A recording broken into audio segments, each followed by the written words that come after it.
আমার বাবা কোনোভাবেই চাননি যে আমি চাকরি ছাড়ি। শেষমেশ চাকরিটা ছেড়েছিলাম। সব ক্ষেত্রে যে এটা ঠিক হবে তাও কিন্তু না। আমাদের দেশে কিন্তু এখনো যে কন্টেন্ট ক্রিয়েটরদেরকে আসলে সেভাবে ভালো নজরে দেখে না। প্রথম 6 মাসে আমার সাবস্ক্রাইবার 96 জন।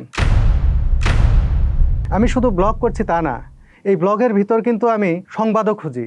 দর্শক, সময় টেলিভিশনে আজকের এই বিশেষ আয়োজনে আপনাদের সবাইকে স্বাগত জানাচ্ছি। আমি তানভীর হাসান। আমার সঙ্গে আজ উপস্থিত আছেন দেশের জনপ্রিয় একজন ট্রাভেল ব্লগার, কন্টেন্ট ক্রিয়েটর এবং সাবেক গণমাধ্যম কর্মী সালাউদ্দিন সুমন। আজকে তার সঙ্গে আড্ডা দেবো, কথা বলবো, আশা করি ভালো লাগবে। সঙ্গেই থাকুন। সুমন ভাই, স্বাগত জানাচ্ছি আজকে আড্ডা। কেমন আছেন? অনেক ভালো আছি। আরও বেশি ভালো লাগছে যে সময় টিভিতে এসেছি। এটা আমার বাড়ির মতো। মানে এত বছর এখানে আসা যাওয়া করেছি, মনে হচ্ছে আমার বাড়িতে আমি এলাম। এখন আপনাকে হয়তো আমরা কন্টেন্ট ক্রিয়েটর হিসেবে চিনি, কিন্তু আপনি একজন গণমাধ্যম কর্মীও ছিলেন এবং এটাই ছিল আপনার শেষ কর্মস্থল। এখান থেকে আপনি চলে গিয়েছিলেন। তো এই যে এত বছর পর যে এলেন, ঘুরে ঘুরে দেখছিলেন, আমি দেখলাম, অনুভূতিটা একটু জানতে চাই শুরুতে, কেমন দেখলেন? অসাধারণ। আমি তো এখানে প্রায় 11 বছরের মতো সময় টিভিতে ছিলাম। এই সময়ে সাংবাদিকতায় যা হয়, এক টিভিতে থাকলে আরেক টিভি অফার করে আসবেন নাকি, এইরকম আমার কিন্তু এসেছিল। এই জায়গায় প্রতিদিন আসা যাওয়া করি, আরেকটা হাউসে যাব, সবার সাথে মিশবো কীভাবে। কমফোর্ট জোনের জায়গা থেকে আমি কখনো ভাবিও নি যে অন্য কোথাও আমি যাব। যে এতটাই সবার সাথে আন্তরিকতা ছিল, মনে হচ্ছে যে আমার বাসা থেকে সময় টিভি আসতেছে, যে এটাও একটা বাসা, একটা পরিবার। এইরকম একেবারে টপ লেভেল থেকে একবারে সর্বস্তরের যারা এখানে কর্মীরা রয়েছেন সবার সাথে একটা আন্তরিক সম্পর্ক ছিল। আমার একটা ভালো লাগার জায়গা, ভালোবাসার জায়গা বলা যায় এটা এই সময় টেলিভিশন। যদিও আমি এই সময় টেলিভিশন ছাড়ার পরপরই বিবিসিতেও কাজ করেছি প্রায় 1 বছরের মতো। সেই গল্প শুনবো, কিন্তু আমার একটা মাথায় প্রশ্ন জায়গা। ধরুন, অনেকে প্রশ্ন করে যে আপনি কন্টেন্ট ক্রিয়েটর হলেন কেন, কিন্তু আমার প্রশ্ন হচ্ছে যে গণমাধ্যম ছেড়ে কন্টেন্ট ক্রিয়েশনে চলে গেছেন। কোন সময়টা আসলে আপনার কাছে মনে হয়েছিল যে ভবিষ্যতে আমাকে এদিকে যেতে পারি বা আমি এই বিষয়টা পছন্দ করতে পারি? কারণ আমরা প্রত্যেকেই দিন শেষে আমাদের বাবা মার একটা স্বপ্ন দেখে যে আমার ছেলে বড় হবে, মান্থলি স্যালারিতে জব করবে। আমাদের মতো মধ্যবিত্তও না, আমরা গরিবই বলা যায়। আমার বাবা একজন স্কুল শিক্ষক। মধ্যবিত্ত কি সেটা তো বুঝি, শহরে আসার পরে এটা বুঝছি। যে গ্রামে থাকতে মনে হয়েছে, গ্রামে আমার বাবা স্কুল শিক্ষক, তখন মনে হতো গ্রামের আরও যারা আর্থিকভাবে দুর্বল তাদের দেখে মনে হতো যে আমরা মনে হয় মধ্যবিত্তই। কিন্তু শহরে যখন এলাম তখন বুঝলাম না, আমরাও নিম্নবিত্ত। সেই জায়গায় থেকে যখন আমি চাকরি ছাড়ার চিন্তা করব, এটা একটা বিরাট ডিসিশন। আমার বাবা কোনোভাবেই চাননি যে আমি চাকরি ছাড়ি। যখন বলেছি যে আমি হয়তো চাকরি ছাড়বো, তিনি কান্নাকাটি করেছেন রীতিমতো। না, এটা করা যাবে না। গ্রামের মানুষ, স্কুল শিক্ষক, দিন শেষে ওই বাজারে যাচ্ছেন, বিকেলবেলা চা খাচ্ছেন, গল্প করছেন, আমার ছেলে সাংবাদিক, টিভিতে দেখা যায়। সেই জায়গায় আমি ছেড়ে ইউটিউবিং করব, এটার পরিচয় কি?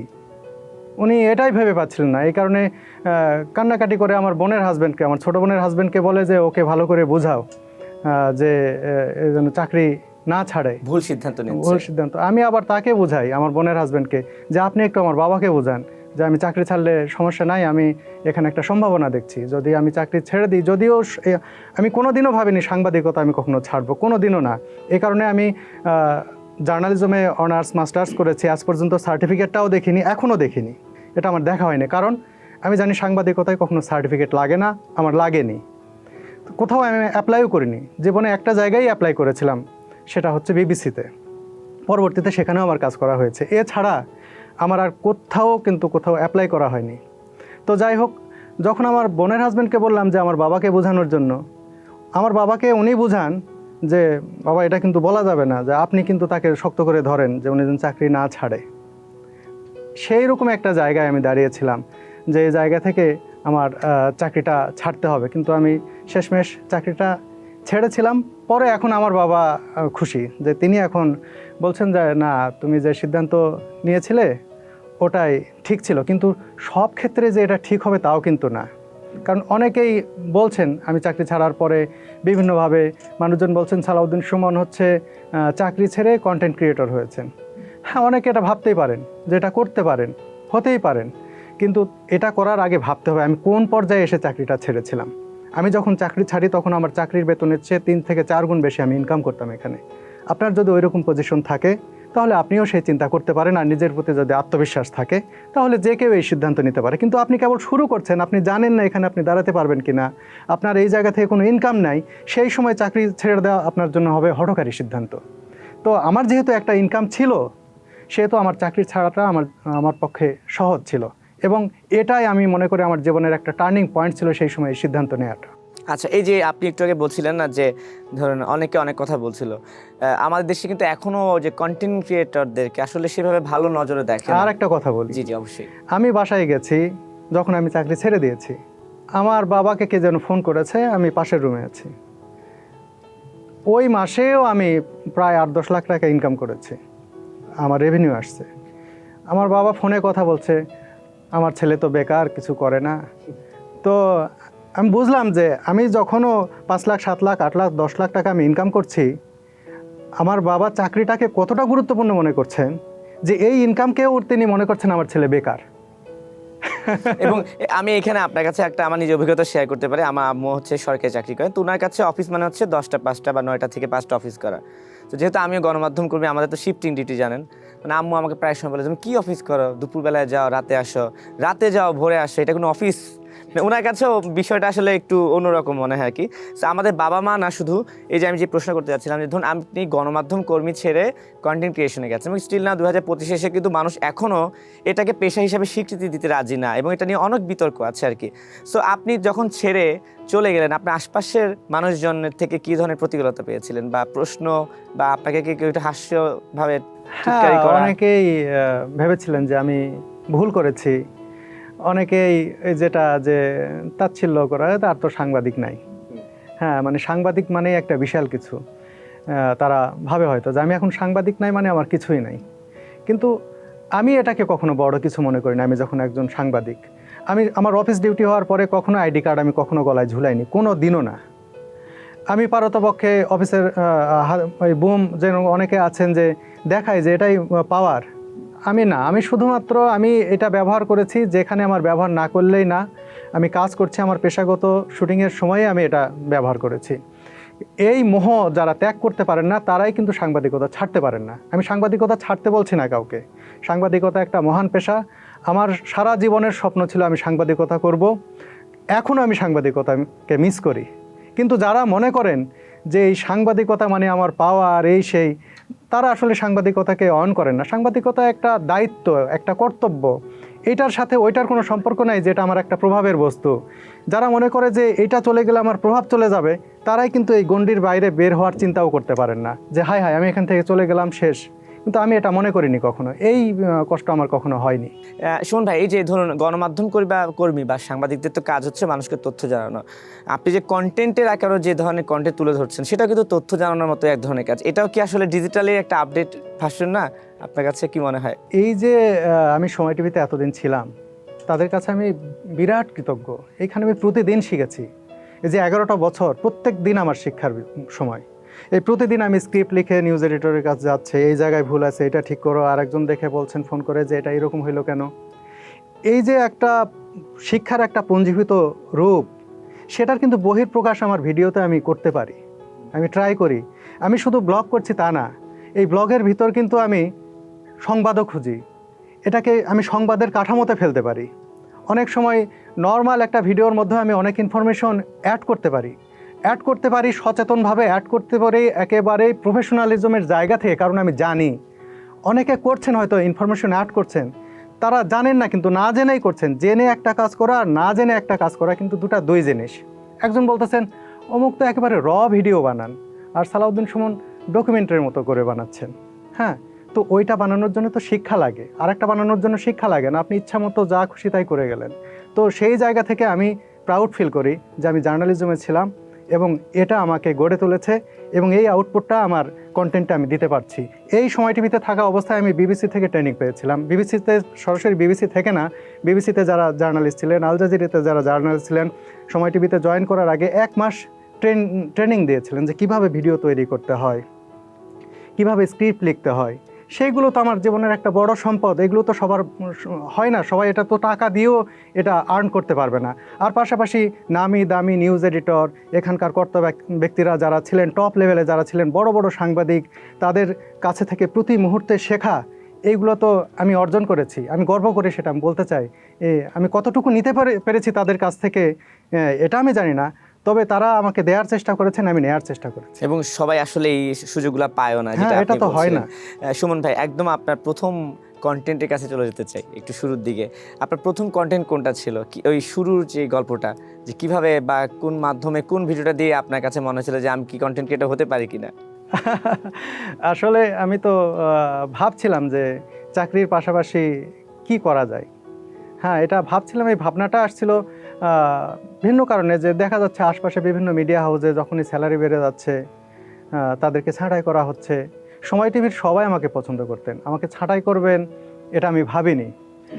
কিন্তু তারপরেও একটা চিন্তা যে যখন ইনক্রিমেন্ট হচ্ছে, আমার প্রমোশন হচ্ছে, আনন্দ থাকছে, আনন্দের পাশাপাশি একটা ভয়ও কাজ করছে যে কতদিন এভাবে যাবে, আমাকে কি কোনো এক সময় বলবে তোমার চাকরি ছেড়ে দেওয়া লাগবে।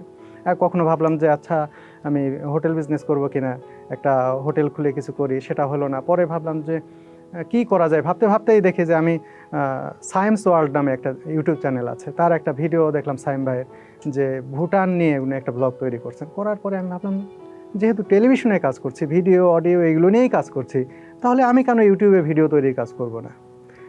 সেই জায়গা থেকে আমি চিন্তা করলাম যে তাহলে আমি ইউটিউবে ভিডিও তৈরি করতে পারি। কি ভিডিও তৈরি করব, এটার জন্য আমি প্রায় 2-3 মাস শুধু ভিডিওই দেখেছি। অফিস করে বাসায় যেতাম, কোনো দিন ভোর 5টাও বেজে গেছে আমার ভিডিও দেখতে দেখতে। তারপরে আমি সিদ্ধান্ত নিই যে আমি ট্রাভেল ব্লগিংয়ে করব, কিন্তু ইতিহাসটা আমার উপজীব্য হবে। যে আমি দেখতেছি এখানে বাংলাদেশের কিছু ট্রাভেল ব্লগার বিভিন্ন ঐতিহাসিক জায়গায় যাচ্ছে, বিভিন্ন রাজবাড়ি ঘুরে দেখাচ্ছেন, কিন্তু ইতিহাসে ঢুকছেন না। তারা শুধু নান্দনিকতাই বলছেন, হাই গাইজ দেখুন কত সুন্দর বিল্ডিং, এই পর্যন্তই। কিন্তু আমার মনে হলো যে এই জমিদার বাড়িতে কেউ থাকতেন, তারা এখানে তাদের এই পদচারণা ছিল, যে সিঁড়ি তারা দেখাচ্ছেন এই সিঁড়ি দিয়ে তারা উঠে গেছেন, তাদের ঘটনা কি, তারা কিভাবে ছিলেন, কে ছিলেন এখানে, এইগুলো একটু বের করে আনলে কেমন হয়। এই জায়গা থেকেই কিন্তু আমার এই ইতিহাস খুঁজতে খুঁজতে মুর্শিদাবাদ যাওয়া। এবং মির্জাফরের বংশধরদের নিয়ে যখন ভিডিও করলাম, প্রথম 6 মাসে আমার সাবস্ক্রাইবার 96 জন। এটা অবিশ্বাস্য। 96 জন আমি ছিল। হতাশ হয়ে যাচ্ছিলাম যে এই ভিডিও দেই সেই ভিডিও দেই, কোনোভাবেই ভিউ হয় না, সাবস্ক্রাইবার হয় না, ভিউ হচ্ছে না। কোনোভাবেই হয় না। 96 জন, গুনে গুনে 96 জন 6 মাসে। তো যখন এই ভিডিও দিলাম মির্জাফরের বংশধর নিয়ে, একদিনে আমার সাবস্ক্রাইবার হয় আমি ভুল না করলে 68,000। একদিনে? একদিনে 68,000 সাবস্ক্রাইবার হয়। তারও আগে একটা ভিডিও আমার ভাইরাল হয়েছিল, সেটা হচ্ছে ঢাকা টু কলকাতা 560 টাকায়। এবং এটার হচ্ছে আমি যখন ইউটিউবিং শুরু করি তখন তো আমার ক্যামেরা ছিল না, বাসায় একটা এডিটিংয়ের কম্পিউটারও ছিল না। আমার একটা আইফোন ছিল 16 জিবি স্টোরেজ, আইফোন এসি।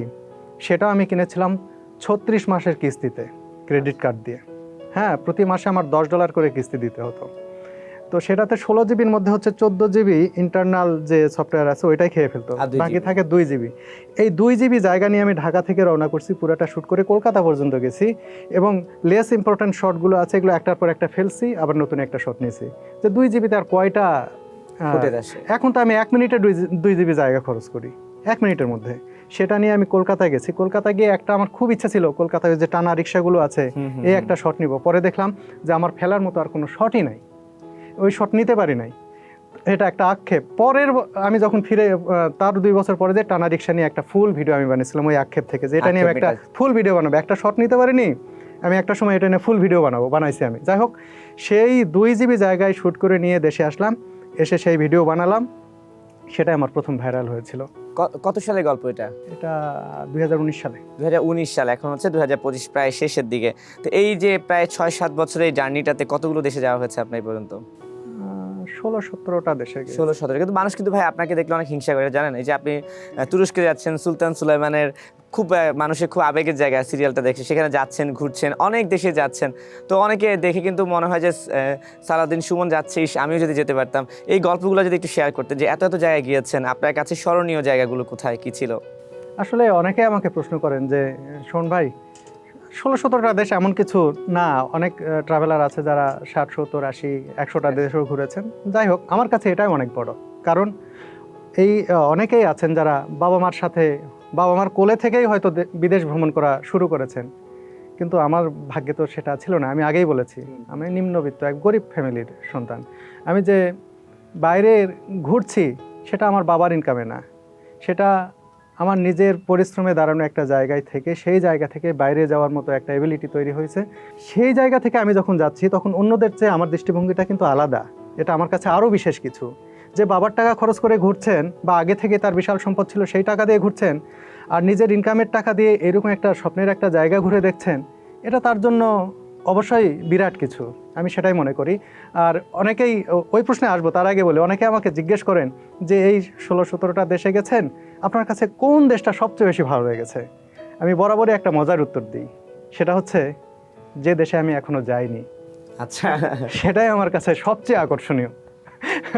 যাই হোক, তুরস্ক হচ্ছে খুবই চমৎকার একটা দেশ, বিশেষ করে ইস্তাম্বুল সহ তুরস্কের আমি মোটামুটি সব শহরে গেছি, হয়তো 2-4টা শহর বাদ আছে। আমি 3বার গেছি, 3বারে মোটামুটি গোটা তুরস্ক আমি চষে বেরিয়েছি বলা যায়। বিশেষ করে ইস্তাম্বুলের যে তোপকাপি প্রাসাদ, এটা যখন আমি সুলতান সুলেমান দেখি বা এই অটোমানদের যে ইতিহাস পড়ি, তখন থেকে যেন একটা অন্যরকম লাগতো যে আগ্রহের তোপকাপি জায়গা ছিল। প্রাসাদটা কেমন হবে। আমি পড়েছিলাম যে দুনিয়ার মধ্যে সবচেয়ে আকর্ষণীয় বা সবচেয়ে গুরুত্বপূর্ণ যে কয়েকটা প্রাসাদ আছে, তার মধ্যে যদি 3-4টা কাউন্ট করা হয়, তার মধ্যে তোপকাপি প্রাসাদ একটা থাকবে, তার মধ্যে পোতালা প্যালেস একটা থাকবে, পোতালা প্রাসাদ যেটা তিব্বতের, সেটাও আমার দেখা হয়েছে। যাই হোক, তোপকাপি প্রাসাদের আরেকটা আকর্ষণের বিষয় হচ্ছে এই প্রাসাদের ভিতরে আমাদের দিনের নবী হজরত মুহাম্মদ সাল্লাল্লাহু আলাইহি ওয়াসাল্লামের ব্যবহৃত বেশ কিছু নিদর্শন আছে। তিনি যে তরবারি ব্যবহার করতেন তার সেই তরবারিগুলো আছে, যেটা আমি নিজের চোখে দেখেছি। যখন দেখছিলাম মনে হচ্ছে যে আমার চোখ ধন্য হয়ে গেল। তিনি যখন মৃত্যুবরণ করেছিলেন সেই সময় তাকে যে পাত্রের পানি দিয়ে গোসল করানো হয়েছিল সেই পাত্রটা সেখানে রাখা আছে। তার কন্যার জামা সব বিভিন্ন ইসলামিক নিদর্শন সেখানে রয়েছে। সেগুলো একজন মুসলিমের জন্য সেগুলো দেখা সত্যি আমি মনে করি সৌভাগ্যের ব্যাপার। আমার জন্য এটা সৌভাগ্যের ব্যাপার ছিল। আমি একটু যদি শুনতে চাই যে এমন কিছু ঘটনা বা গল্প কি আছে কিনা যেটা আমরা স্ক্রিনে দেখিনি কিন্তু আপনার কাছে জমা হয়ে আছে বলার মতন? আসলে এরকম অনেক গল্পই থাকে যেগুলো হয়তো ভিডিওতে বলা হয় না বা বিভিন্ন কারণে বলা যায় না। সেরকম অনেক ঘটনাই থাকে, কিন্তু এইরকম এই মুহূর্তে উল্লেখযোগ্য আমার সেরকম মনে পড়ছে না আর কি, যে কি বলা যায়। বা কোনো এমন কোনো জায়গা আছে নাকি যেখানে গিয়ে হয়তো বা কোনো ব্যাড এক্সপিরিয়েন্স, ভয়ঙ্কর এক্সপিরিয়েন্স কিংবা চ্যালেঞ্জের সম্মুখীন হয়েছিলেন, ভিডিও বন্ধ করে দিতে হয়েছিল আপনাকে? এটা ভয়ঙ্কর এরকম কিছু অভিজ্ঞতা হচ্ছে, আমি যখন তিব্বতে যাই, মাউন্ট কৈলাস কিন্তু এখন পর্যন্ত অজেয়, কেউ এখনো জয় করতে পারেনি, এর উপরে কেউ উঠতে পারে নাই। তো কৈলাস খুবই দুর্গম জায়গায় তিব্বতের, সেখানে পৌঁছানো খুব কঠিন।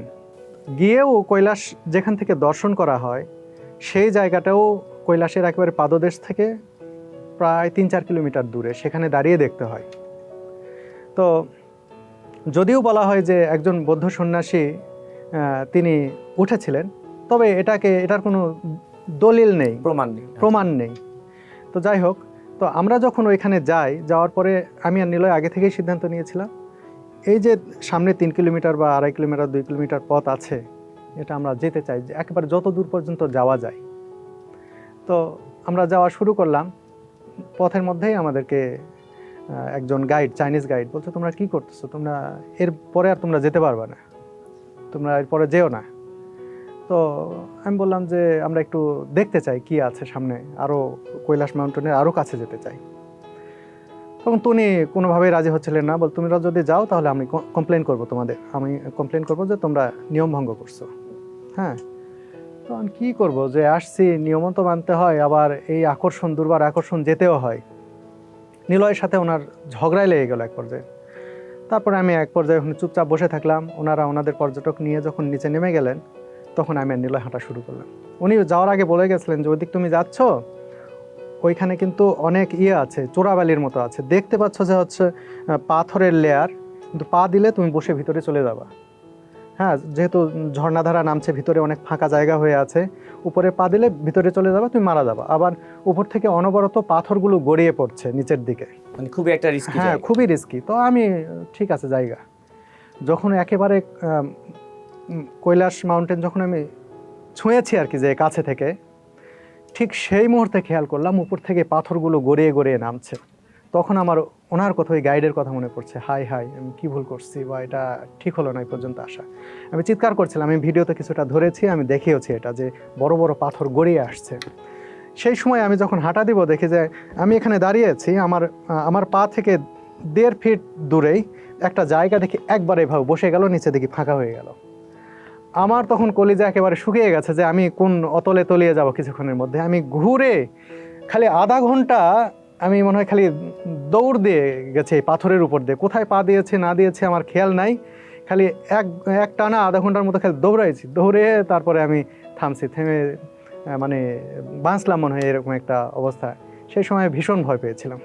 তো এখন আমি যদি এখন আপনাকে প্রশ্ন করতে চাই যে ধরুন আপনি অনেক জায়গায় গিয়েছেন, কোন জায়গায় আর কখনো যেতে চান না, তাহলে কি এই জায়গাটার নামটাই বলবেন? না, তারপরে আমি ওই জায়গায় আবার গেছি। আবার গিয়েছেন? ওই পর্যন্ত যাইনি। আচ্ছা, ওই পর্যন্ত যাইনি, ওই যে পর্যন্ত যাওয়া যায়, যেটা বলে যে এই পর্যন্তই, আমি ঠিক ওই পর্যন্তই গেছি। এসব জায়গা হয় কি অনেক কষ্ট থাকে। প্রথমবার যখন যাই তখন মনে হয় আর কখনো আসবো না।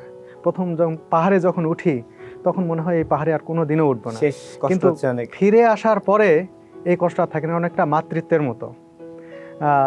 যখন মেয়েরা মা হয়, এই প্রসব বেদনা বা এই জার্নিটা অনেক কষ্টের হয়, তখন মনে হয় যে একবারে দ্বিতীয়বার মনে হয় মা হওয়া সম্ভব নয়, এত কষ্ট। কিন্তু মায়েরা কিন্তু এই কষ্টটা ভুলে যান, ভুলে গিয়ে আবার সন্তান নেন। জার্নিটাও এক ধরনের ওই রকমের, যে ঘোড়ার নেশা, পাহাড়ে চড়ার নেশা।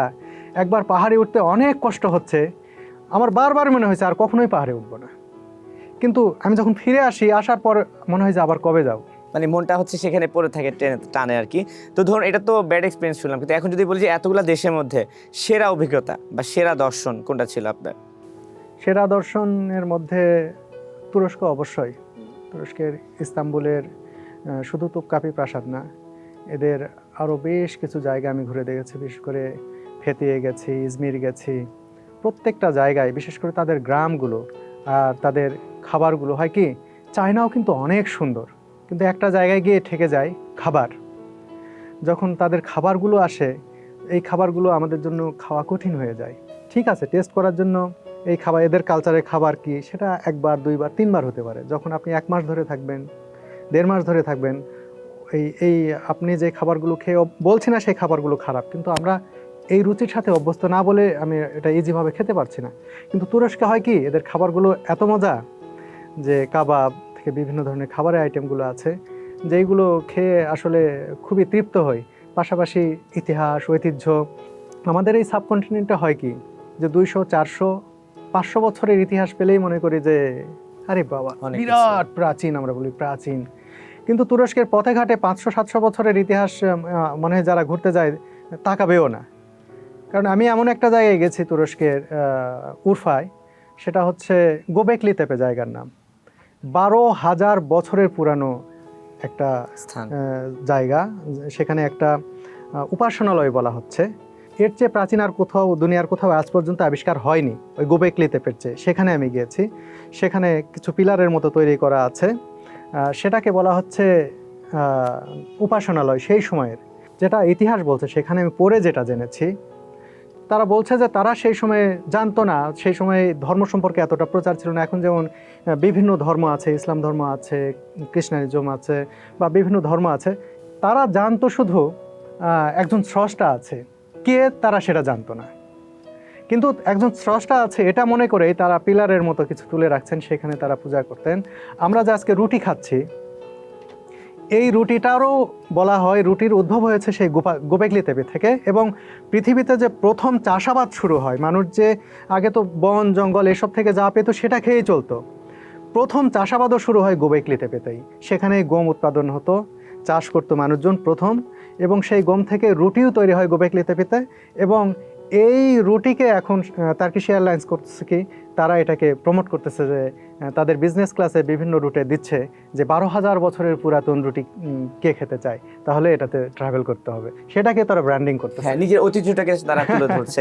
আচ্ছা, এই যে আপনি তো অনেক জায়গায় গেছেন, অবশ্যই সৌদি আরবে মনে হয় আপনার যাওয়া হয়েছে। সৌদি আরবে গিয়েছি। এই যে বলছিলেন না যে 500-700 বছর ইতিহাস দেখলে আমাদের কাছে মনে হয় অনেক কিছু, কিন্তু এই যে সৌদি আরবের পথে ঘাটে মক্কা মদিনার যে রাস্তাগুলো আছে, যে পাহাড় মরুভূমি, পাথরের পাহাড়, এগুলো তো আসলে মানে আমার তো মনে হয় এখনো ওইসব জায়গায় মানুষের পা পড়েনি। অবশ্যই আপনার দেখা হয়েছে, এমন কিছু কিছু জায়গায় দেখা যায়।